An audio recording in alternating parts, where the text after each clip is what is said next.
सगळ्यांच्या सगळ्यांच्याकडे आलं की इथं एक मिनिट देतोय मी.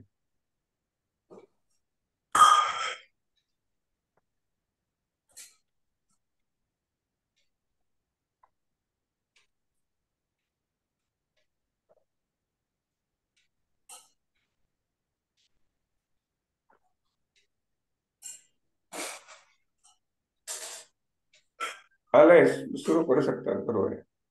हा. अरे ग्रुप कर्मनिर्णय. हरे नमः. श्री गुरुभ्यो नमः. कर्मनिर्णय हा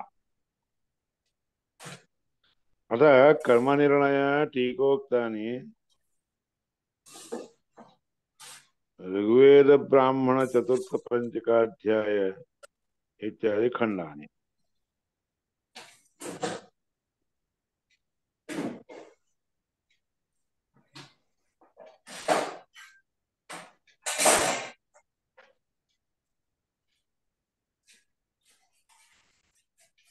झालं, सुरू झाला.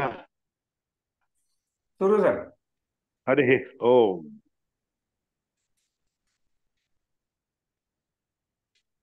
ययुज्यते ओम ययुज्यते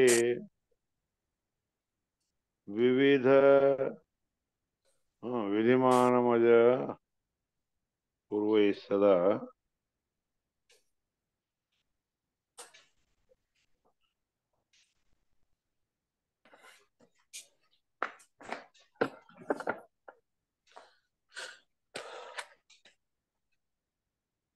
माझ्या इथं मूल श्लोक सापडा नाही.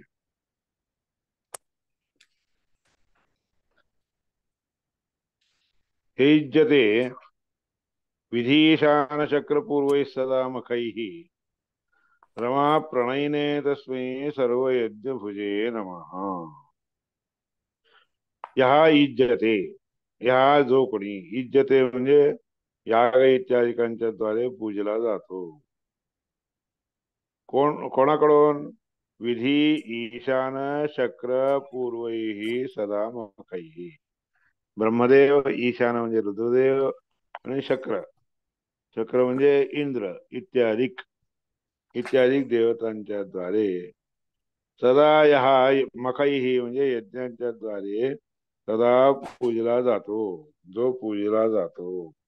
युज्यते विधी ईशान शक्र पूर्वैः सदा मखैः रमा प्रणयिने तस्मै सर्वयज्ञभुजे नमः.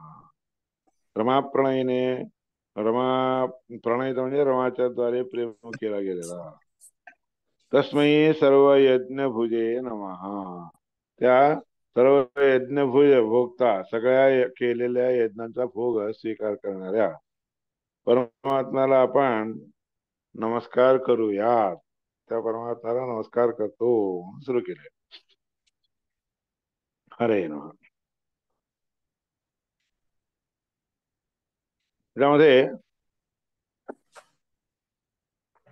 देवा वै प्रथमेन अन्नः इंद्राय वज्रम समभरमस्तं द्वितीयेन अन्न असिंचनस्तं तृतीयेन अन्न प्रायच्छः तं चतुर्थेऽन्नः प्राहरत.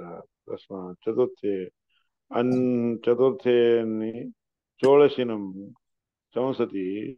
वज्रो वा एष यत् षोडशी तद्यच्चतुर्थे अन्ना षोडशिनं शंसति वज्रमिव तत्प्रदी. द्विषते भ्रातृव्याय वधं यः अस्य वधं योऽस्य तृतीय तृतीयस्तस्यै संस्तर्तव्ये. वज्रो वै षोडशी पशव उक्तानि इत्यादि काय. इथून सुरुवात आहे.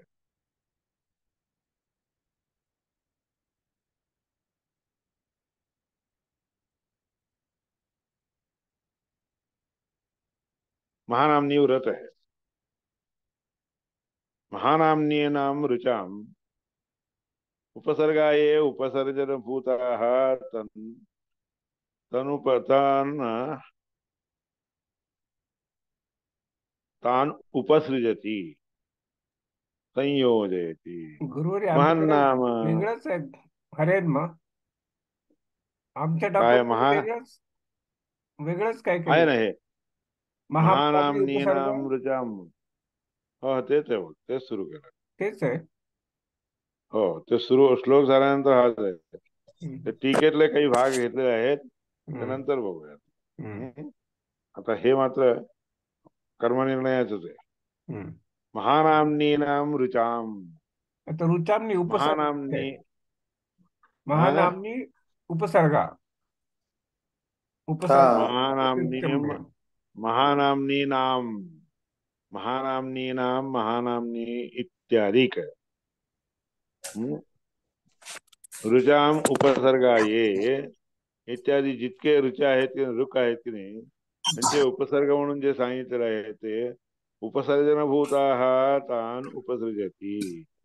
ते उपसर्जन म्हणजे काय, जवळ येणे, जवळ येणारे, परमात्म्याच्या स्तुतीच्या जवळ येणारे महानामनी म्हणून ऋक आहेत काही ऋग्वेदाचे हम्म, भाग आहेत. महानामनी म्हणून त्यांचं नाव आहे. देवा वै प्रसवेन अण्णा इंद्राय वज्रम समरव समभरम सम. हे सगळे महानामनी म्हणजे काही ऋचा आहेत की नाही. हम्म, म्हणजे ऋग्वेदातील हे कर्मनिर्णयामध्ये सांगितलेले जे ऋग्वेद ब्राह्मणामधील विषय आहेत की नाही ते सगळे टीकाचार्यांनी दिलेले आहेत. पण हम्म, आपल्याला काय आहे हे टीकेमध्ये आपलं हे मूल कर्मनिर्णयामध्ये तर महानामनी नाम ऋचाम महानामनी नावाचे ऋचा आहेत काही. हम्म, महानामनी म्हणजे काय, खूप श्रेष्ठ असणाऱ्याचे परमात्म्याचे परमात्म्याची प्रशंसा त्याच्यात केली जाते त्याला महानामनी. महानामनी ऋग्वेद आहे. ऋग्वेदाचे हम्म, काही मंत्र आहेत महानामनी म्हणून त्यांचं नाव आहे. ते काय केलं होतं वज्रामध्ये शक्ती भरायसाठी म्हणून वज्रामध्ये शक्ती भरायसाठी म्हणून पहिल्यांदा त्याच्यावर प्रयोग केला मंत्राच्या महानामनीवरचा मंत्रांचा जे आहे ना उपचार केला. मग दुसऱ्यांदा केला, तिसऱ्यांदा केला, चौथ्यांदा केला, असे एकूण 16 वेळा केलं. म्हणून त्याचं नाव षोडशी म्हणून म्हणतात. षोडशी 16 16 वेळा केलं. मग नंतर त्या वज्रामध्ये तेवढी शक्ती येते. वृत्रासुराला आपल्या पुतणा असतो, इंद्राचा पुतण्या. पुतणा म्हणजे काय, त्वष्टा हा इंद्राचा भाऊ होता. त्वष्ट्याचा भावाचा मुलगा म्हणजे त्वष्टा म्हणून जो आहे की नाही त्याचा भाऊ, त्या भावाचा मुलगा वृत्रासुर. तर त्या वृत्रासुराला मारायसाठी म्हणून षोडशी म्हणजे 16 प्रकारच्या ऋचांनी त्या वज्रावर संस्कार केल्यानंतर त्या वज्रामध्ये त्या वृत्रासुराला संहार करायसारखा म्हणजे संहार करायची शक्ती येते. हे षोडश संस्कार काय आहेत, ते षोडश संस्कारच जे संस्कार त्या मंत्रांनी केले ना तशा प्रकारचे संस्कार एखाद्या जन्मलेल्या लेकरावर झाले. 16 संस्कार झाल्यावर मग तो परमात्म्याची स्तुती करायला योग्य होतो हम्म, बर का. म्हणून आपण जे काही संस्कार होतात की नाही पहिल्यापासून म्हणजे गर्भाधानापासून सुरू करून क्रमाने 16 होत असतात.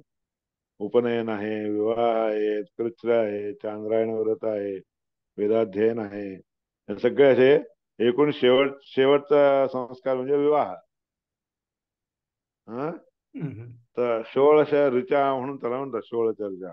त्या 16 प्रकारच्या संस्कार जेव्हा त्या ह्याच्यावर वज्रायुधावर घालतात त्यावेळेस त्या वज्रायुधाने तो मारायला योग्य होत. म्हणजे त्या वृत्रासुराला मारणं त्याच्याने साध्य होतं, नाही तर होत नाही. म्हणून याकरता कोणतेही कर्म आपण जे करतो की नाही ते कर्म एवढ्या 16 प्रकारचे संस्कार आपल्यावर घडले तर कर्म करायला योग्य होतो. हा अभिप्राय मुख्यांश या कर्मनिर्णयाचा आहे बर का. हम्म, तर महानामनीनाम ऋचाम उपसर्गा. उपसर्ग शब्दाचा अर्थ काय, उप म्हणजे जवळ, सर्ग म्हणजे जाणारे. उपसर्ग म्हणजे कोणते, आता परा अप सम अनु अव निस निर दुस दुर वि आन नि आदि अपि अति अभि प्रति परी येथे प्रारय हा उपसर्ग हा म्हणून शास्त्रात सांगितले. प्र म्हणजे आता आचार्य म्हणून म्हणतो तुम्ही. आचार्य म्हणलं असताना त्या आचार्याच्या मागे प्र लावलं तर प्राचार्य, प्रिन्सिपालला प्राचार्य म्हणून. उपा उप अध्यक्ष उपाध्यक्ष उपाध्याय, अध्याय देणारा जो असतो ना त्याच्या जवळ असणारा म्हणजे वेदमंत्राच्या जवळ आपल्याला घेऊन जाणारा उपाध्याय. वि उपसर्ग लावलं की नाही विजय, परा उपसर्ग लावलं की पराजय वगैरे अशा प्रकारचे उपसर्ग असतात. तसले उपसर्ग महानामनी नावाची जे संथा होती ना त्या सगळ्या ऋचांना म्हणजे वेदमंत्रांना उपसर्ग रूपाने काहीतरी लावलं जातं. हे उपसर्जन भूत ते उपसर्जन म्हणजे जवळ जाणारे जे काही आणि त्याला अर्थ बदलून टाकणारे गोष्टी आहेत की नाही. उपसृजती संयोजयती ते त्या मंत्रांना लावले जातात. उपसर्जन भूत म्हणजे उपसर्ग जसे लागले जातात त्याप्रमाणे ते लावले जातात. मग मंत्रांचे अर्थ जे आहेत की नाही आपण ज्या रीतीने मंत्र प्रयोगामध्ये कामाला येतात त्याप्रमाणे त्याचा अर्थ लावावा लागतो तर ते मंत्र प्रयोगाला येऊ शकतात. तुम्ही नुसते मंत्र म्हणलं तर उपयोग नाही. कोणत्या कामासाठी कोणता मंत्र म्हणावा व कोणता मंत्र उपाय म्हणजे उपायभूत असणार असा वापरावा ही सगळी गोष्ट शास्त्रात सांगितलेली असते. आता काही मंत्र आहेत, पुष्कळचे मंत्र असतात. ते काय आहे, ते काही मंत्र उपनयन संस्कार करत असताना वापरले जाणारे काही मंत्र असतात. त्या मंत्रांचा त्या उपनयनाच्या कार्यक्रमाच्या समयी उपयोग केला किंवा लावून त्याचा प्रयोग केला तर उपनयन होतं. उगीच कोणताही संस्कार आपण करायला लागला असताना त्या संस्काराला लागू न होणारे असे पुष्कळ मंत्र असतात बरं का. लागू न होणारे असे काही गोष्टी असतात ते कामाला येत नाहीत. उपनयनाचे मंत्र उपनयनाला कामाला येतात. लग्नाचे विवाहाचे मंत्र विवाहाचे जे काही गोष्टी आहेत की नाही त्या संस्कार आहेत की नाही संस्काराला पाहिजे असते ते मंत्र त्या ह्याला कामाला येतात. दुसरे कोणते तरी मंत्र म्हणून मी उपनयन करतो किंवा मी विवाह करतो म्हणलं तर चालत नसते. हे विशेष महत्वाची गोष्ट आहे. म्हणून महानामनी नाम ऋचाम उपसर्गा ये उपसर्जन भूता तनु तन तन उपसृजती तान उपसृजती पाहिजे. तान उपसृजती संयोजयती त्या मंत्रांना संस्काराच्या वेळेस लावले जातात. तसले मंत्र ज्या संस्काराच्या वेळेस उपयोगाला आणावेत त्या संस्काराच्या वेळेस ते मंत्र लावले जातात असा अर्थ. महन्नामया वृक्ष विद्यते ज्या ज्या वेदांच्या मध्ये महान असणाऱ्या परमात्म्याचं नाव असतंय की नाही ते महानामनी म्हणून म्हणले जातात. तसे महानामनी आता ते महानामनी नाम ऋचा म्हणून महानामनी म्हणून दिलंय ना. महानामनी शब्दाचा अर्थ काय आहे. महन्नाम यासु ऋक्षु विद्यते ज्या ऋग्वेदामध्ये ज्या ऋग्वेद मंत्रामध्ये महत्तर असणाऱ्या परमात्म्याचं नाव असतं की नाही तो महानामनी म्हणून त्या मंत्रांना म्हणले जातात. महानामनी नाम ऋचाम उपसर्गाय उपसर्जन भूता तान उपसृजती उपसृजती शब्दाचा अर्थ संयोजयती ते मंत्र त्या संस्काराच्या वेळेस संयोजयती संयोग करून दाखवतो उपयोगाला आणून दाखवतो पण त्यांना महानाम नाही. परश्च ब्रह्मणो यन्नाम इंद्रादिकम तन्महातत्वान महत परशब्द वाच्य असणाऱ्या परमात्म्याचं ब्रह्म म्हणजे परमात्मा परशब्द वाच्य असणारा तो ब्रह्म आहे ना परमात्मा आहे ना त्याचं नाव यन्नाम इंद्रादिकम, इंद्र इत्यादी जे नाव आहेत की नाही, त्याचा महातात्पर्य, महान अर्थ त्याच्यामध्ये दाखवला जातो. इंद्र इत्यादिकांचे मंत्र असतात, इंद्रादिकांचे मंत्र असतात. ते परब्रह्म असणाऱ्या परमात्म्याच्या पराने म्हणजे परमात्म्याच्या अर्थाने वापरले गेले असताना ते महान होतात, महानामनी होतात. ते जे इंद्र इत्यादिकांच्यासाठी वापरले जाणारे मंत्र आहेत, तेच मंत्र महान असणाऱ्या त्या परमात्म्याच्या अर्थाला म्हणजे परमात्म्याच्या अर्थाशी जोडला जातो ना, आणि उपयोग केला जातो की नाही, त्याला महानामनी म्हणतात. महानामनी शब्दाचा अर्थ महाअर्थत्वान महत, महद्धितत् परम ब्रह्म म्हणून कुठं काही काही ठिकाणी सांगितलंय महद्धितत् परम ब्रह्म, परब्रह्म हेच खरं महान आहे. अशेष गुणपूर्ते, हे अशेष गुणाने परिपूर्ण असल्या कारणाने महान शब्दवाच्य आहे ते परमात्म्याचं नाव. म्हणजे तुम्ही इंद्र इत्यादी पदांचे अर्थ काढतात. इंद्र काय आहे? इति ऐश्वर्ये तद्राती इति इंद्र, इति धातूचा अर्थ ऐश्वर्य, आणि ते राती म्हणजे स्वीकार करतो म्हणून इंद्र म्हणतात. चदी म्हणून धातू आहे, चदी धातू आहे. चदी आल्हादे म्हणून धातूचा अर्थ आल्हादकारक असणारा अशाला चदी म्हणतात, बरं का. तर त्या चदीला कसं होतं, इन प्रत्यय लागून चंद्र होत, चंद्री, चंद्र, इंद्र, चंद्र. तशा रीतीने इंद्र शब्दाचा अर्थ महान म्हणून असा अर्थ आहे. महान असणारा ऐश्वर्य, महत्तर असणाऱ्या ऐश्वर्याने संपन्न असणाऱ्या परमात्मा त्या इंद्राला इंद्र म्हणतात. आणि त्याच इंद्र शब्दाने खरा खरा कोण वाच्य आहे? परमात्मा. परमात्म्याचे ऐश्वर्य हा सर्वश्रेष्ठ असणारा असल्या कारणाने त्या इंद्र शब्दाने जरी तिथे इंद्राला दाखवलं तरी त्या खरा इंद्र शब्दाने वाच्य असणारा तो परमात्मा आहे, असं समजून घ्या बरं का. कोणतेही कर्म करत असताना त्या कर्मामध्ये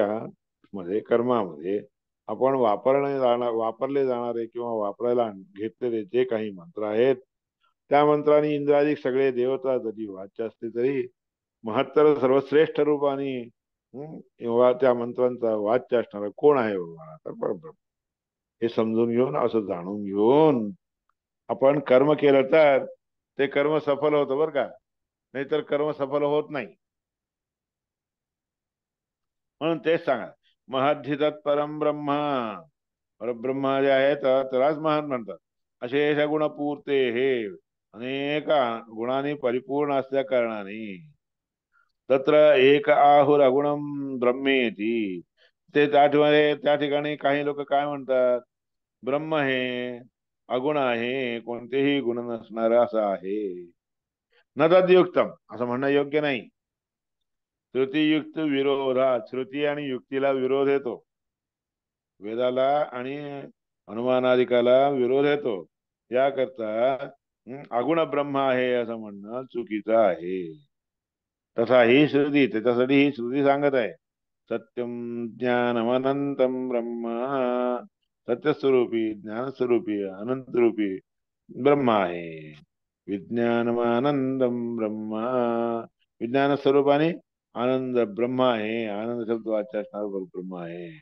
यह सर्वज्ञ, यह सर्वज्ञ तर सर्ववित, जो सर्वज्ञ आहे तो सर्ववित आहे. सर्वज्ञ असणारा सर्ववित, सर्ववित असणाऱ्या गोष्टी लोकांना सर्वज्ञ म्हणतात. सर्वविध म्हणजे सगळ्या गोष्टी जाणणारा जो असतो की नाही, त्याला सर्वज्ञ म्हणतात. ते काही गोष्टी जाणतो, काही गोष्टी जाणत नाही, त्याला कोण सर्वज्ञ म्हणतात? सर्वज्ञ शब्द वाच्य होऊच शकत नाही. सर्वज्ञ सर्वविद यस्य ज्ञानमयं तपः, ज्या परमात्म्याचं ज्ञान जाणून घेणे हेच एक तपश्चर्या आहे. हे नाक धरून बसलात, मंत्र कितीदाही म्हणलात तरी त्याला तपश्चर्या म्हणत नाहीत बरं का. तपश्चर्या कशाला म्हणावी? हे तुम्ही असं शास्त्र वगैरे शिकतात की नाही, ते शास्त्र शिकणं देखील एक प्रकारचा तपश्चर्याच आहे. त्याच्यामध्ये काय होतं, परमात्म्याचं परमात्म्याचं ज्ञान जे आहे पावलं जातं, स्वीकार केलं जातं. याकरता ह्याला तप म्हणतात बरं का. ते यश सर्वज्ञ सर्वविद यस्य ज्ञानमयम तपः. ज्ञानमय ज्ञानमय गोष्टी समजून घेणं ह्यालाच तप म्हणतात बरं का. तस्माद एतद् ब्रह्म नाम रूपमन्नं च जायते. त्याच्यापासूनच हे ब्रह्म नामात्मक असणार, रूपात्मक असणार, अन्नात्मक असणार असं उत्पन्न होतं. म्हणजे त्या ब्रह्मापासून, तस्मात एतद् ब्रह्म, त्या ब्रह्मापासूनच नाव प्राप्त होतं लोकांना, रूप प्राप्त होतं, आणि अन्न, शरीर वगैरे आलं पाहिजे की त्याच्यासाठी अन्न जाय. म्हणून सर्व श्रेष्ठ असणारा तो महान शब्दवाच्य असणारा परमात्माच आहे असं समजावं. दिव्यो ह्यमूर्त पुरुष बाह्याभ्यंतरो ह्यजः अप्राणो ह्यमना शुभ्रो यक्षरात परतः परः. अक्षर इत्यादी सर्व श्रेष्ठ असणारा परमात्माच आहे ही गोष्ट सांगायला लागली. दिव्य असणारा असा परमात्मा आहे तो. अमूर्त, त्याला काही मूर्ती नसतीये. गुणाधिक अधिक गुणांनी युक्त असतो म्हणून पुरुष स्वरूपाने वाच्य असणार. आतून बाहेरून आत वर म्हणजे बाहेर आत सर्वत्र तो अजनामक परमात्माच असतो. त्याला काही जन्म वगैरे नसतो, त्याला प्रारंभ झालेला असं काही नसतं बरं का. त्याचा प्राण वगैरे वेगळा आहे, त्याला मन वेगळा आहे असंही नाही बरं का. आपल्या मनासारखं त्याचं मन नसतंय, आपल्याला असलेल्या प्राणासारखं त्याचा प्राण नसतोय. शुभ्र असणाराच असतोय, स्वच्छ असणाराच असतोय. अक्षरात परतः परा. अक्षर शब्द वाच्य असणारी जे की आहे, जी कोणी आहे की नाही, त्याच्यापेक्षाही सर्वश्रेष्ठ असणारा असा आहे अक्षरात परतः. अक्षरामध्ये बाकी सगळ्या लोकांच्या पेक्षा अक्षरापेक्षाही तो परश्रेष्ठ आहे. हीच गोष्ट या सगळ्या गोष्टी मंत्राने सांगितलेल्या बरं का. एतावानस्य महिमा तो जायांश पुरुष उगतात आहे. एवढी अशी परमात्म्याची महिमा आहे, याच्यापेक्षा जास्त श्रेष्ठ असणार कोणी नाही. तो सर्वश्रेष्ठ असणार आहे.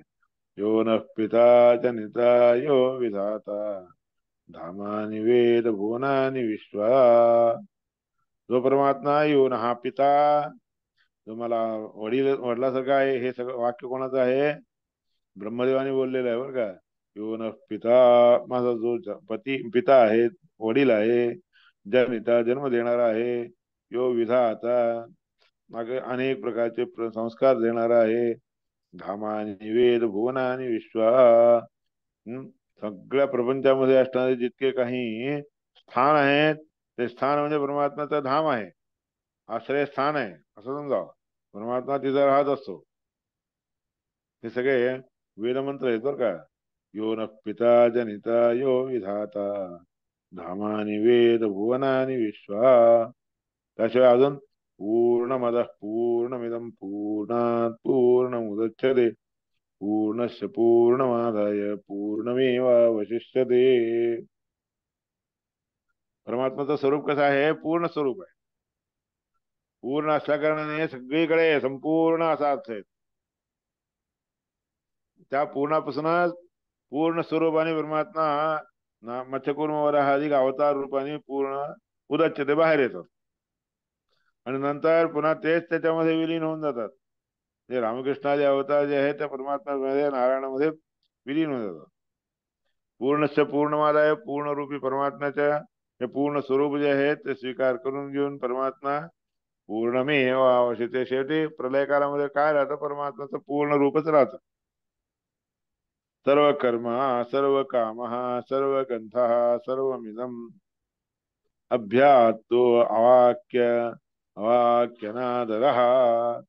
परमात्मा कसा आहे, सर्व कर्म करणारा आहे, सर्व काम आहे. तर आपल्याला जे जे काही आठवण कामना होती की नाही, ते परमात्म्यामुळेच कामना होत होती.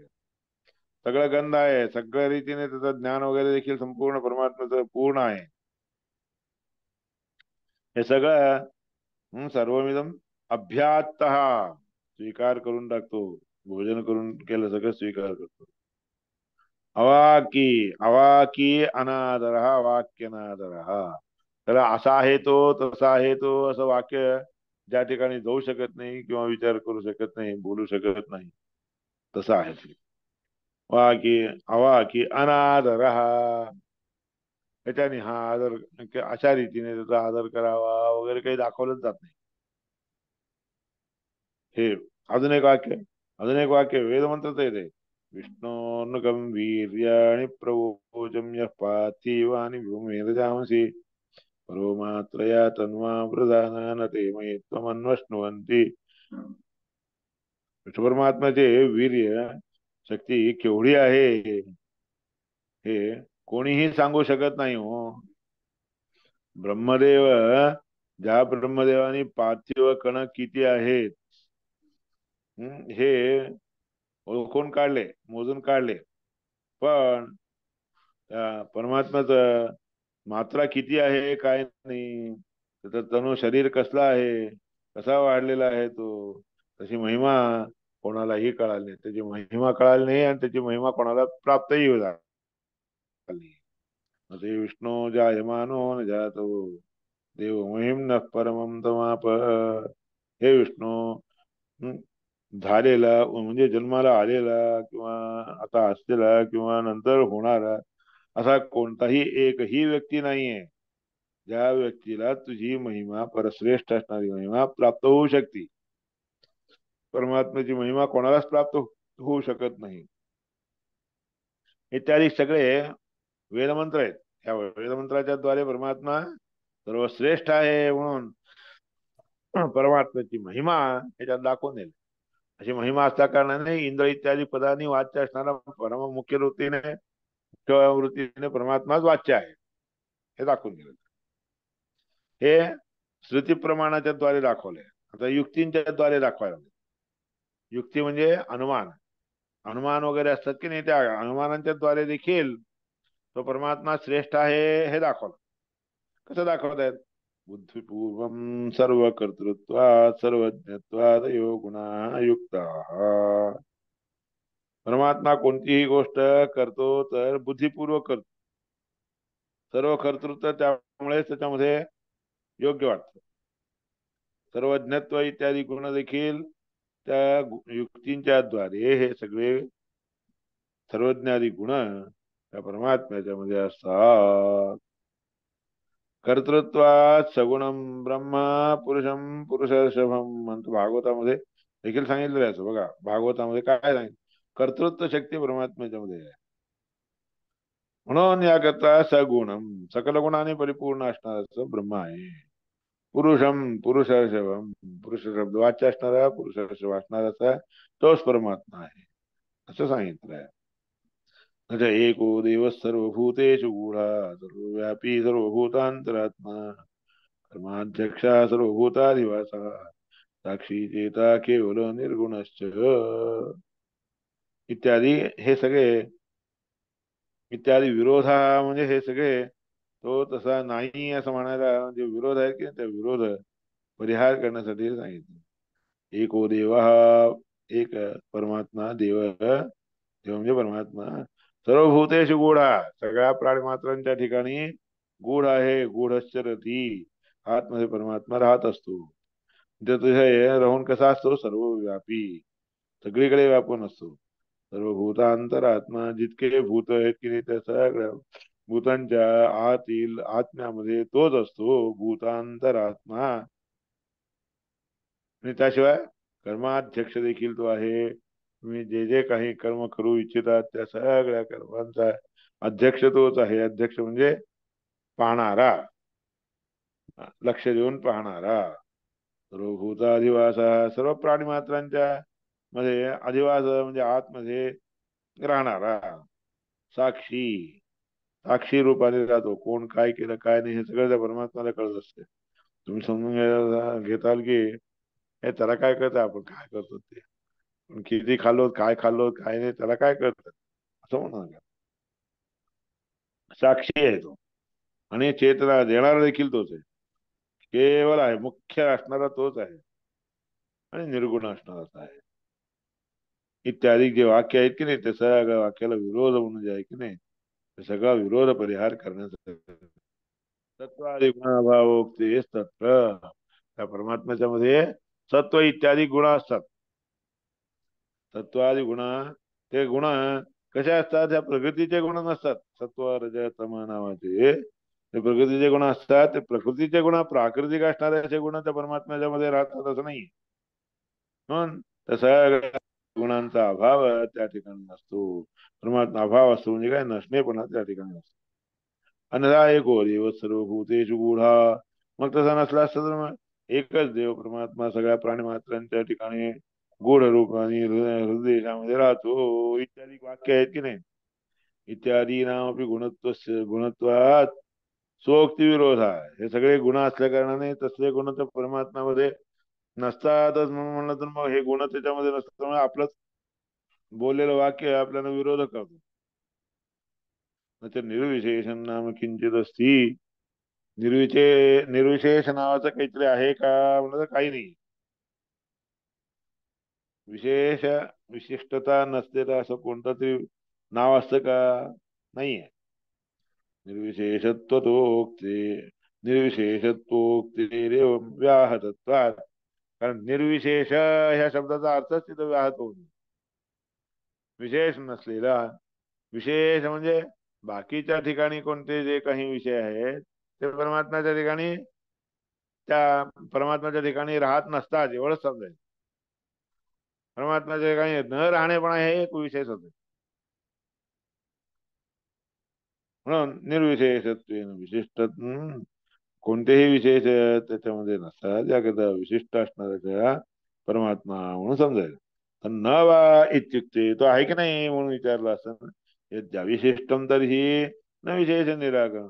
अविशिष्ट असणार असं आहे म्हणलं होतं न विशेष आहे त्याच्यामध्ये राहत नसतात असं म्हणलं तर होतं. अविशिष्टता आधी तर मग विशेषता नसती असं समजून घ्या. म्हणजे विशिष्ट असणारी गोष्ट त्याच्यामध्ये विशिष्टता येण्यासाठी विशेषता काहीतरी पाहिजे की नको. विशेषता जर नसेल तर मग विशिष्टता नसेल तर विशेषता देखील त्याच्यामध्ये राहत नाही. म्हणजे त्याचं निराकरण विशेषत्व विशेषवत्वमेव भवती. म्हणून कोणत्याही परमात्म्यामध्ये कोणतेही गुण पाहायला गेलं तर विशिष्ट रीतीने असतात पण त्याच्यामध्ये अतिशयित विशिष्टता त्या परमात्म्यामध्ये असते. यदि तेन विशिष्टम सएव विशेष व्याहती. त्या गोष्टीने विशिष्ट आकाराने परमात्मा वाच्य आहे याकरता विशेष हा शब्दाचा अर्थ तिथं लागू होतो नसतं लागू होत नाही.